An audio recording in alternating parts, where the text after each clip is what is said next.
আজকে আমাদের নবরজির ওয়েব কনফারেন্সের ৫৯তম সেশন। সত্যি এটা বলতেও খুব ভালো লাগছে যে এতগুলো দিন আমরা সবাই একসাথে অতিক্রম করলাম। সত্যানুসরণ জীবনের উদ্দীপ্তির আজ ষোড়শ পর্ব। সত্যানুসরণের প্রতিটি বাণী, প্রতিটি অংশকে আমরা চেষ্টা করছি ধারাবাহিকভাবে আলোচনা করার জন্য। আমরা সবাই যে যেটুকু জানি সেই সমস্ত জ্ঞান আমরা একটা জায়গায় স্টোর করছি, যার ফলে আমরা যে যেটুকু জানি না সেই জায়গাটাও কিন্তু পূরণ হচ্ছে। আজ সত্যানুসরণের আলোচ্য যে বাণীটি আমি পাঠ করে দিচ্ছি।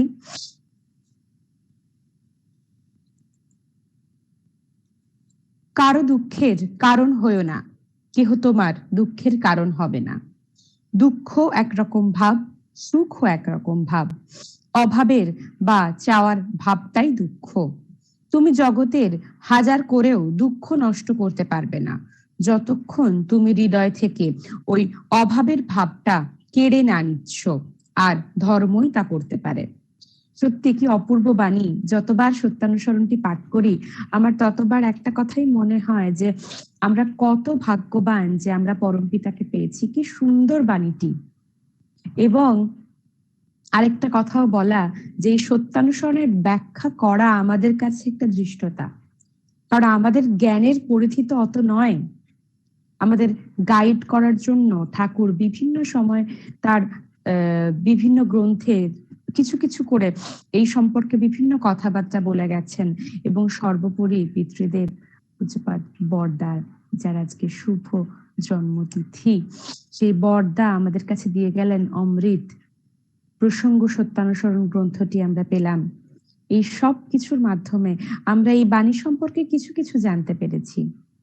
তাই আমি সবার আগে ডেকে নেব, আমাদের সাথে রয়েছেন উড়িষ্যা থেকে বেদপ্রভা জেঠিমা, ওনাকে এই বাণীর বিষয়ে আলোচনা করার জন্য আমি অনুরোধ করব। মা आप हो? जी माँ, जय गुरु। जी जी, जय गुरु। शुरू कीजिए। अच्छा, उपस्थित सभी को मेरा आनंदित जय गुरु। यहाँ पे जो मुझे ये जो सत्यानुसरण व्याख्या करने के लिए बुला गया है, तो मुझे बहुत मैं आभार प्रकट करती हूँ मैं सबकी कि मैं बहुत ऐसे चीजें जानती नहीं हूँ, लेकिन फिर भी मेरे दिमाग में जो भी आ रहा है मैं आपके समक्ष प्रस्तुत करना चाहूंगी। परम प्रेम श्री श्री ठाकुर, परमाराध्या जगत जननी श्री श्री लक्ष्मी माँ, जुगाचार्य श्री श्री बड़दा, आजिर प्रधान आचार्य देव श्री श्री दादा, सभी के रातुल चरणों में मेरा कोटि कोटि प्रणाम। पूज्यपाद बाबाई दादा एवं इष्ट परिवार के प्रति प्रत्येक सबकी चरणों में मेरा कोटि कोटि प्रणाम। एक्चुअली मेरा लैंग्वेज जो है वो उड़िया है, मैं हिंदी में बोल रही हूँ, इसलिए थोड़ा बहुत खराब तो लग सकता है, भूल ऐसे हो सकता है। तो आप लोग मेरा जो सोच जो है उसको पकड़ने के लिए कोशिश करें, ताकि ये जो मेरा जो भाव जो है वो आपके तक पहुंच पाएगा। अभी जो सत्यानुसरण में जो पढ़ा गया, किसी के दुख का कारण न बनो, कोई तुम्हारे दुख का कारण न बनेगा। दुख भी एक प्रकार का भाव है, सुख भी एक प्रकार का भाव है। अभाव का या चाह का भाव ही है दुख। तुम दुनिया के लिए हजार करके भी दुख को दूर नहीं कर सकते जब तक तुम हृदय से उस अभाव के भाव को निकाल नहीं लेते, और धर्म ही उसे कर सकता है। तो इस पे ये जो श्री ठाकुर जी 22 जो साल में ये एक भक्त ने उनको पूछे थे कि ठाकुर जी हम घर जा रहे हैं, तो आप मेरे लिए कुछ मैसेज दे सकते हैं क्या? कुछ जो मेरे जीवन के लिए जो ये है जरूरत होगा, तो वही जो भक्त के लिए वो 22 साल में ऐसे जो किताब, वो सत्यान्वेषण जो ग्रंथ है, उसको लिखना ठाकुर जी एक रात में करके वो कंप्लीट कर दी। जो बाद में ये जो रविंद्रनाथ टैगोर जी भी एक बार जो सुने कि 22 साल का लड़का, वो भी आश्चर्य हो गए, एक रात में 22 साल का लड़का कैसे कर सकता है। तो हम लोग इतना भाग्यवान हैं जो पुरुषोत्तम को, श्री ठाकुर जी को हम गुरु के रूप में पाए हैं। आज पूज्यपाद जो बड़दा की जुगाचार्य श्री श्री बड़दा की जो जन्मतिथि 111th जन्मतिथि है, तो बड़दा ऐसे बोल रहे थे, कोई जीव जो है वो बहुत कोटि कोटि जन्म का जब तपस्या होता है तभी वो मनुष्य जन्म पाता है, और मनुष्य जन्म जो होने के बाद उसका अगर साधना वही तरह रहता है, तो वो कोई गुरु ग्रहण कर सकता है अपने जीवन में, जो उसको संशोधन करते जाए चले। जीवन में हर पदक्षेप में कठिनाई आती है और दो रास्ता आता है, तो किस रास्ता को हम लोग चुने। तो उसके लिए जो गुरु चाहिए, तो वो गुरु मिलते हैं, और उससे भी ज्यादा अगर साधना होता है तभी जाके वो पुरुषोत्तम को अपनी जीवन में वो ग्रहण करते हैं। और उससे ततोधिक जो साधना जब रहता है तभी जाके हम इनके काम में आ पाते हैं। तो माँ जो अभी जो बोल रही थी, जो शुरू किए हैं कि ये सत्यान्वेषण व्याख्या करना, ये जो इष्ट प्रसंग अभी चल रहा है, ये जो बहुत लोगों को समस्या समाधान करने के लिए एक रास्ता जो निकाली है, ये इष्ट के काम में आने के लिए एक रास्ता है। इष्ट कर्म में खुद को जो इन्वॉल्व करना होता है, वो उसमें वो कर रही है, ताकि हम लोग भी, जैसे आज हम यहाँ पे ये प्लेटफॉर्म में आए हैं, जो आप लोगों के साथ जुड़े हुए हैं, हम भी कर पा रहे हैं। तो ये जो इष्ट कर्म चल रहा है, ये वही है, उनके कर्म में हम लोग नियोजित हो पा रहे हैं। तो ये बहुत हमारे जो भाग्य है कि हम लोग इष्ट कर्म कर पा रहे हैं। तो ये जो बड़दा जो बोल रहे थे कि ऐसे ऐसे हमारे इतनी इतनी साधना होने के बाद ऐसे हो सकता है, तो हमारे अहोभाग्य कि हम परमपिता परम ब्रह्म श्री ठाकुर जी जो पुरुषोत्तम है, उनको हम पाए हैं। और उनका जो 22 साल में जो सत्यान्वेषण, हर कठिनाई की सल्यूशन यही है कि सत्यान्वेषण।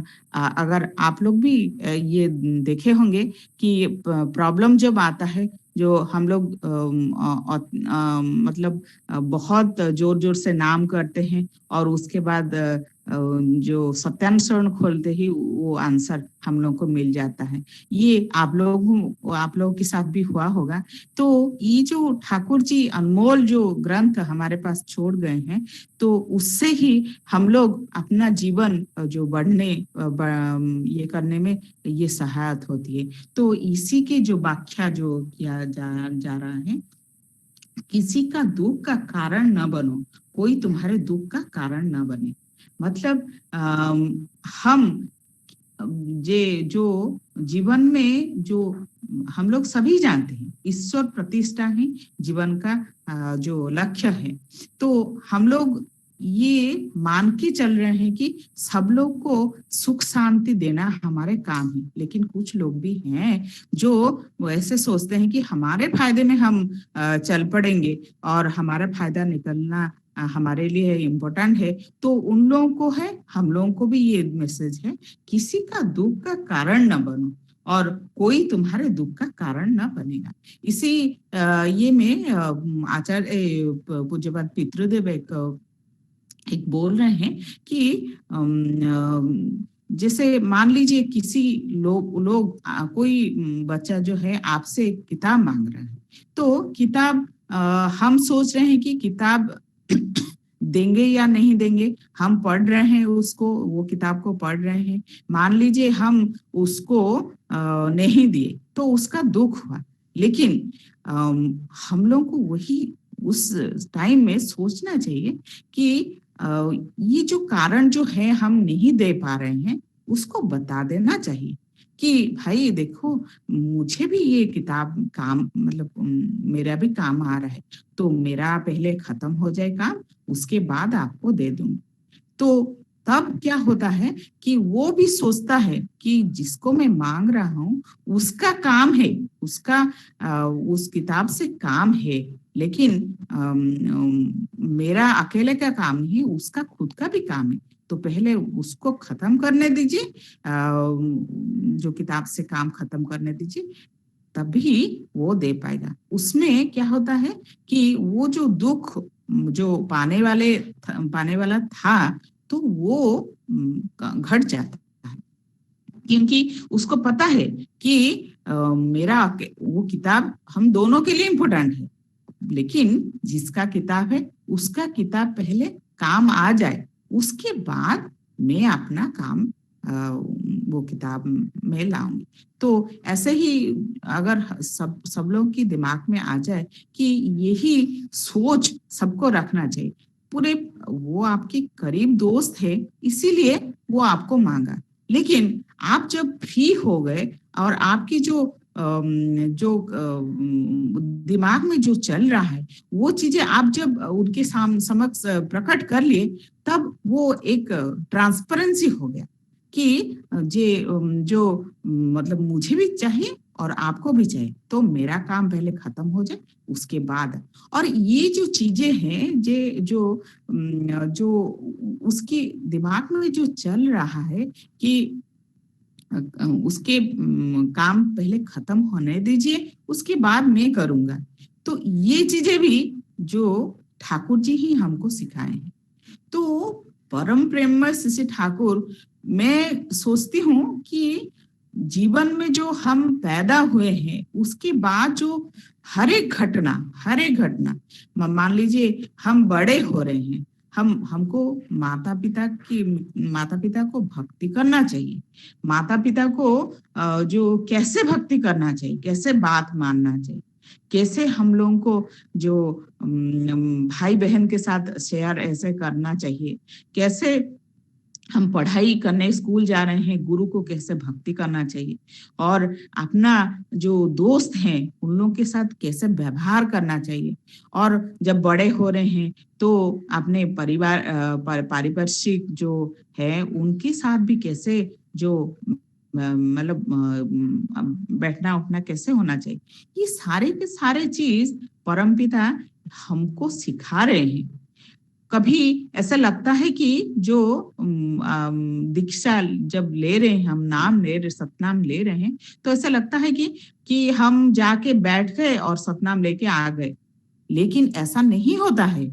जो परमपिता एक बार हम उनके साथ जुड़े हो जाते हैं, तो वो क्या करते हैं, हमारे जो खाना पीना, हमारे जो वेश पोशाक, हमारे जो आचार व्यवहार, हमारे जो प्रार्थना करना, जो हमारे जो बाकी लोगों के साथ कैसे बिहेव करना, ये सब में वो हमको हेल्प करते हैं, वो जो वाणी के माध्यम से ऐसे हेल्प करते हैं। और उनकी जो हम लोग इतने जो मतलब जो लकी जो है उनको हम लोग अपने जीवन में पाए हैं, और उनकी तरह हम जब सोचते हैं, एक वाणी सत्यम शरण में दिए हैं, ठाकुर जी दिए हैं, विस्तृत के पास जाने से मन विस्तृत हो जाता है। तो ये जो चीजें हैं, ये जो समझाए हैं हम लोगों को, ठाकुर जी समझाए हैं, तभी जाके हम ऐसे बन पा रहे हैं। और हम लोगों की भी यही ये रहना चाहिए, कोशिश रहना चाहिए, बाकी लोग जो हम हमारे अंदर ट्रांसपेरेंसी रहे, और बाकी लोग हमारे वजह से कोई दुख उनको ना पहुंचे। और दूसरी जो स्टांजा में ठाकुर जी बोल रहे हैं, सत्यम शरण में लिखा गया है, दुख भी एक रकम भाव है, सुख भी एक रकम का भाव है। सच्ची में ये दुख और सुख जीवन में ये एक भाव ही है। क्योंकि कोई अगर मान लीजिए हमारे हमारे पास बहुत सारे पैसे हैं, लेकिन हम फिर भी दुखी हैं, क्योंकि हमारे मतलब दिमाग, हमारे जो जो भाव जो है वो मतलब हमारे सोचना जो है, जो भाव जो है वो हमारे अलग है, इसीलिए। लेकिन कोई उसके पास कोई मतलब पैसे वैसे कुछ ज्यादा नहीं है, लेकिन फिर भी वो खुश रहता है। लेकिन ये कैसे पॉसिबल होता है? ये अपने भाव से ही होता है। मैं अगर हर वक्त संपूर्ण महसूस करना चाहूं, तो हर जगह पे हम लोग संपूर्ण हो सकते हैं। जैसे मान लीजिए मेरे पास 4 व्हीलर नहीं है, 2 व्हीलर है, तो मैं ऐसे सोचूं कि 2 व्हीलर में मैं खुले हम जा सकते हैं, जो चारों तरफ जो ये है हम देख सकते हैं, वो गाड़ी में शायद नहीं हो सकता। तो ऐसे सोच के अगर हम दिमाग में रखे कि चलो जो लोग पैदल जा रहा है उससे तो मैं स्पीड में जा रही हूँ, अगर मैं पैदल जाती तो मुझे बहुत काम में कर नहीं पाता, या फिर टाइम बहुत लग जाता। तो सुख और दुख वो जो भी है, वो हमारे भाव के ऊपर डिपेंड करता है, और उससे ही हम खुश होते हैं और उससे ही हम दुखी हो जाते हैं। यही यही है बात। तो जो बुद्ध थे, गौतम बुद्ध जो थे, उनके पास जे जीवन की जो हर एक ऐश्वर्य था, लेकिन फिर भी वो चाहे कि ईश्वर प्राप्ति करें, तो वो निकल पड़े। तो यही मैं बोल रही हूँ कि का ऐश्वर्य नहीं होने से भी लोग सुख में रह सकते हैं। और ठाकुर जी ऐसे आके हम लोग को ऐसे बताए, जीवन का जो हर एक जो चाह है वो इष्ट से जुड़ी होना चाहिए।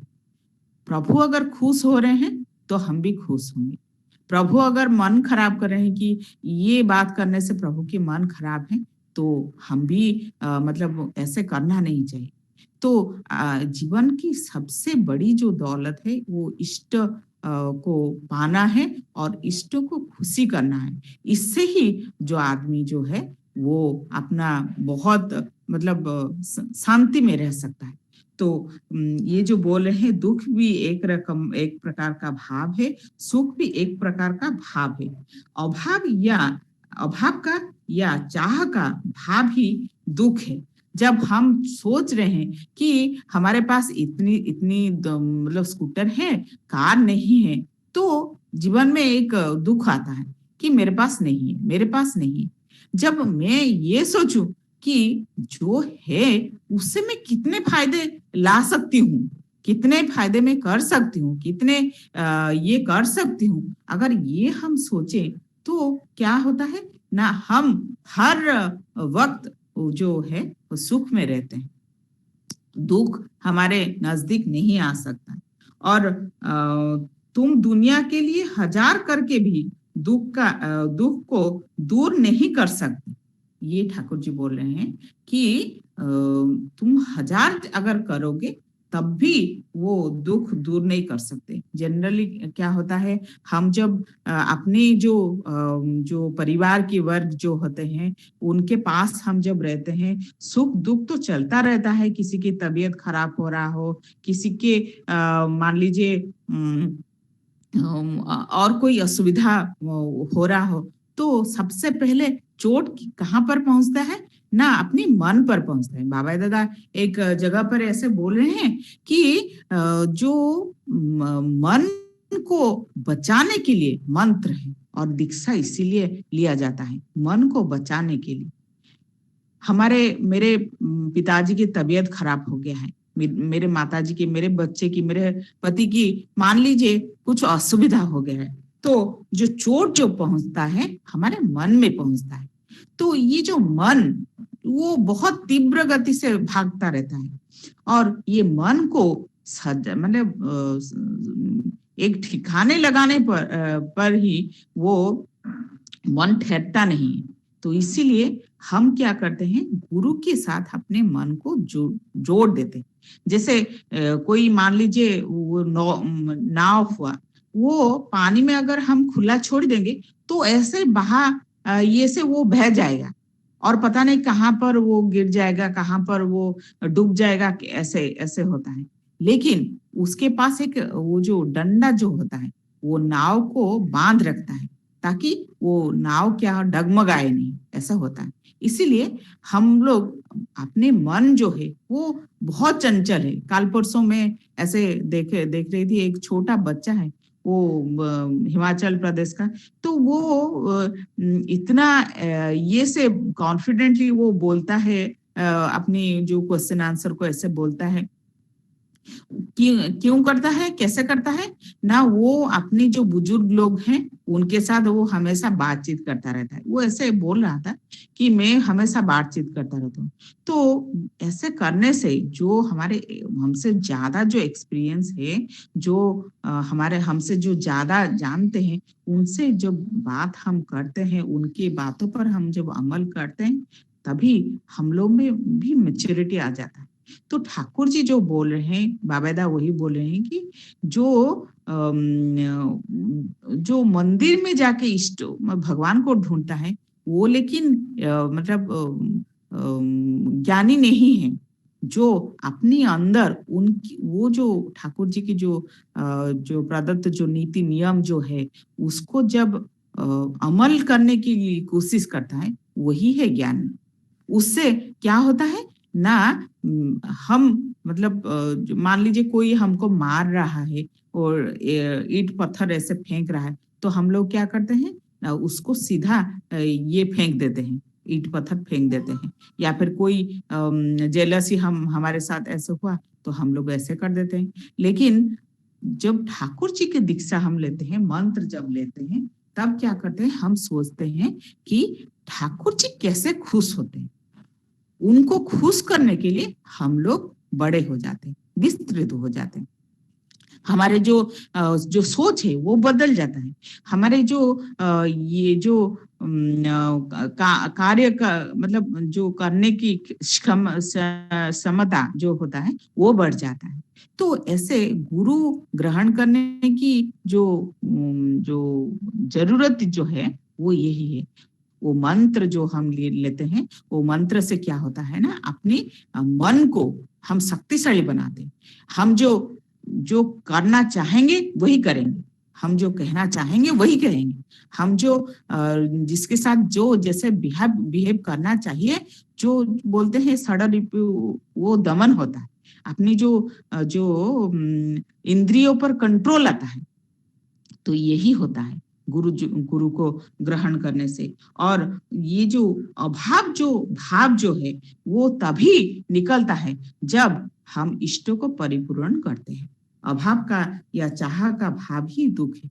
तो यही चीज होता है कि मैं हमेशा अगर ठाकुर जी को मतलब परिपूर्ण करूं, तो मन में हमेशा ये सेटिस्फेक्शन रहता है कि मैं उनको मैं परिपूर्ण कर रही हूँ। और उससे ही क्या होता है, अपनी जो जीवन है वो सीधे से और मतलब बेहतर से और बेहतर बेहतर होता है। और जो मतलब जो सिंपल जो जीवन है वो बहुत महान हो जाता है।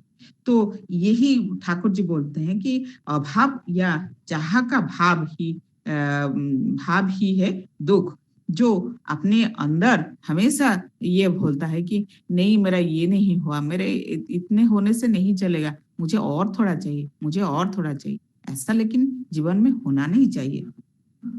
तुम दुनिया के लिए हजार करके भी दुख दूर नहीं कर सकते, जब तक तुम हृदय से उस अभाव के भाव को निकाल नहीं लेते। वही होता है इष्ट को पकड़ने से कि ये जो अभाव का भाव, ये हमारे दिमाग में नहीं रहता है, ये नहीं रहता है। और उससे ही क्या होता है, हम ठाकुर जी को जो परिपूर्ण करने के लिए जो निकल पड़ते हैं, उससे क्या होता है ना, मतलब हमारे जो चाह है वो वो अपने हिसाब से नहीं, वो इष्ट के हिसाब से चलता रहता है। और ठाकुर जी बोल रहे हैं कि जब तक तुम हृदय से उस अभाव के भाव को निकाल नहीं लेते, और वो धर्म ही उसे कर सकता है। तो धर्म क्या है? वो बचना बढ़ना। धर्म मतलब है अपने खुद बचो और बढ़ो। हर एक चीजों की धर्म होता है। आग की धर्म होता है, वो ऊपर उठता है। पानी का धर्म होता है, वो नीचे मतलब गिर जाता है, नीचे चला जाता है। और मनुष्य के जो धर्म है, जीव के जो धर्म है, वो बचना और बढ़ना होता है। तो बचना बढ़ना मतलब हर हर एक जो सजीव प्राणी होता है, वो चाहता है वो बचे और बढ़े। लेकिन ये बचना बढ़ना, ये अपनी मतलब ये से मतलब अपनी जो सोच जो है, अपनी जो कार्य मतलब जैसे हम कर्म करते हैं उससे, लेकिन वो होता नहीं है। कुछ दिन हमारे पास मान लीजिए बहुत प्राचुर्य है, बहुत ऐश्वर्य है, लेकिन थोड़े दिन बाद ऐसा लगता है कि ये मुझे मतलब वो जो पैसा है वो मेरा खराब कर रहा है, या फिर हम उसको हैंडल नहीं कर पाते।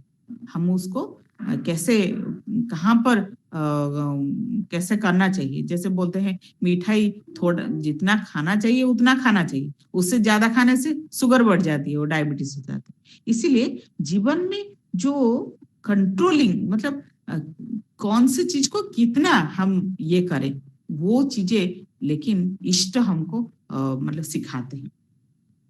ये जो धर्म है बचना बढ़ना, ये इसीलिए हम हमारे जो ये में होता नहीं कि हम मतलब कैसे बचे कैसे बढ़े, वो हमसे होता नहीं। इसीलिए हम ठाकुर जी के बात पर हम अगर चलेंगे, उनके बात पर हम अगर जैसे अभी ये सत्संग शरण हम पढ़ रहे हैं, उसको व्याख्या कर रहे हैं, तो हमारे दिमाग में प्रिंट हो गया है कि ये जो दुख है वो सुख है, ये एक प्रकार का भाव है। हम चाहेंगे जो अगर, वो दुख भी सुख में बदल जाएगा, और सुख जो है वो दुख में भी बदल जाएगा। तो ऐसे ये जो धर्म है, ये जो बचना और बढ़ना जो होता है, ये धर्म ही करता है। और ये जो धर्म को जो परिपोषण करते हैं, वही है गुरु। वही है जो उनके जीवन में धर्म ही मतलब वो प्रतिष्ठा की है। और आचार्य किसको कहते हैं? जो आचरण सिद्ध होते हैं, जो आचरण में करके दिखाते हैं। तो ये जो ठाकुर जी मतलब ये जो रास्ता हमको बताए, धर्म हम लोग क्या करते थे पहले? धर्म मतलब वो जो खाना, गेरुआ वस्त्र पहनना, और उपास ये करना, और मंदिर में जाके घंटे ऐसे ये करना, ये से हम लोग सोच रहे थे। लेकिन ठाकुर जी ऐसे नहीं बोले। खुद बचे और उसके साथ दूसरों को बचने के लिए, बढ़ने के लिए जो सहायक करे, वही है धर्म, श्री ठाकुर बोले। और ठाकुर यहाँ पे बोल रहे हैं कि तुम हृदय से तुम दुनिया के लिए हजार करके भी दुख का दूर नहीं कर सकते, जब तक तुम हृदय से उस अभाव के भाव को निकाल नहीं लेते, और धर्म ही उसे कर सकता है। मतलब हम जो सोच रहे हैं अपने बच्चों को अच्छा हम बनाएंगे, अच्छा हम बनाएंगे, लेकिन हम कर नहीं पाएंगे, क्योंकि हमारे सोच ऐसा नहीं है। और वो जो कर रहे हैं, जो जो ठाकुर जी बताए हैं, उसी रास्ते पर हम लोग अगर चलेंगे, तभी हम बच्चों को भी अच्छे से परवरिश भी दे सकते हैं। अपनी जो परिवार जो है, सबको ही हम ठीक रास्ते पे ले सकते हैं, और जो ठाकुर जी के मन भी खुश हो सकता है। तो गुरु ग्रहण करने की जो आवश्यकता है, उसके ऊपर मैं एक छोटा सा ये गल्प थोड़ा वो करना चाहती हूँ। एक जो शिष्य है और वो गुरु हैं, वो दोनों गुरुकुल में हैं, और शिष्य की वो खत्म हो गया है, जो पढ़ाई वो खत्म हो गया है। और उस तभी शिष्यों को ऐसा लगा कि मुझे अपनी जो मतलब मैं तो खत्म कर चुकी हूँ, पढ़ाई यहाँ पे खत्म कर चुकी हूँ, लेकिन जो अपनी खुद के ऊपर जो जो कंट्रोलिंग जो चीजें हैं, वो मुझे करना है। ऐसे वो सोच रहा है। तो वो गुरु को ऐसे बोल रहा है कि गुरुदेव जो आत्मा जो मुझे खुद पर जो कंट्रोलिंग, ये चीजें मुझे सीखना है। तो गुरुदेव बोल रहे हैं, वो सर से ऊपर ऐसे देख के ऐसे बोल रहे हैं कि तुमसे ये होगा नहीं। ये क्यों नहीं होगा? ना, नहीं, ये बहुत कठिन रास्ता है, वो होगा नहीं। तो वो बोला, गुरुदेव आप जैसा बोलेंगे हम वैसे करेंगे, लेकिन मुझे वो सीखना है। तो एक बार तो उसी दिन वो गुरुदेव जो है वो शिष्य को बताते हैं कि तुम एक काम करो, एक मंत्र दिए और 1 साल उसको तुम ये करो, क्या मतलब जाप करो, और 1 साल के बाद जिस दिन खत्म हो जाए उस दिन हमारे यहाँ आ जाना। तो जो लड़का है वो चला गया है और वो जाके अपना नाम जब वो शुरू कर दिया है। और जब 1 साल खत्म होने को आया तो वो लड़का आया है, जो गुरुदेव के पास आया है। वो रास्ते में आ रहा है, देखकर गुरुदेव पास में एक जो महिला जो है कर्मचारी है जो झाड़ू करती हैं, उनको बोल रहे हैं कि आप ऐसा काम करो, जो उनको उनको वो जो लड़का जो है वो जब आएगा तो खूब जोर जोर से तुम झाड़ू मारना, ताकि वो धूल उसके ऊपर आ जाए। तो ये जो महिला जो है वो बहुत जोर जोर से उनको झाड़ू मार रहे हैं, वहां पे झाड़ू मार रहे हैं। और झाड़ू मारने के बाद वो क्या हुआ, धूल पूरे मतलब बड ऊपर सर से नीचे तक पूरा धूल धूल हो गया, वो लड़का ऐसे हो गया। तो जब वो सफेद मतलब वो जो साफ कपड़े गंदा हो गया तो वो बहुत क्रोधान्वित ऐसे हो गया। और इतना जोर से हुआ तो वो महिला को मतलब उनके पीछे पीछे दौड़ दौड़ कर भाग भाग कर उनको मारने के लिए ऐसे गया। और वो बेचारी जो महिला जो है वो अपने प्राण बचाकर वो भाग गई, मतलब ये। और उसके बाद साफ साफ होके वो आया वो गुरुदेव के पास। तो गुरुदेव ऐसे बोल रहे हैं, तुम तो अभी ये जो अभी मतलब एक कोई जानवर जैसा उनके पीछे पड़े थे उनको मारने के लिए, और तुम जो बोल रहे हो आत्म साधन करने के लिए, वो कैसे हो सकता है? तुमसे ये होगा ही नहीं। ऐसे करके वो छोड़ देते हैं। और वो बोलते हैं कि तुम और 1 साल वो मंत्र साधन करके मेरे पास आओ। और तब वो बहुत कोपित हो जाता है वो लड़का। कैसा है, 1 साल तो बोले करने के लिए, और 1 साल में ऐसे कर के मैं यहाँ पे आया, और अभी बोल रहे हैं कि नहीं हुआ है, ऐसे मुझे बोले हैं। लेकिन अपनी जो क्रोध को वो संयम में रखते हुए वो गया। और 1 साल क्योंकि उसको आत्मसाधन करना है ना, तो इसलिए वो गया। और वहां पे जाके घर पे जाके वो वैसे ही पिछले साल की तरह 1 साल और एक मैंने वो जब साधन वो किया, तो उसके बाद जब आया तब वो गुरुदेव उसको देख के, लड़का को देख के, वो महिला जो जो माँ जो है उनको बोल रहे हैं, तुम इस बार वो जो झाड़ू है उसको एक बार उनके पास मतलब ऐसे ही लगा दो। तो वो ऐसे गए और जो वो पास में जाके वो झाड़ू ऐसे लगा दी। तो उस टाइम वो जो लड़का जो है वो ऐसे मारने के लिए नहीं गया, लेकिन वो बहुत क्रोधान्वित हो गया।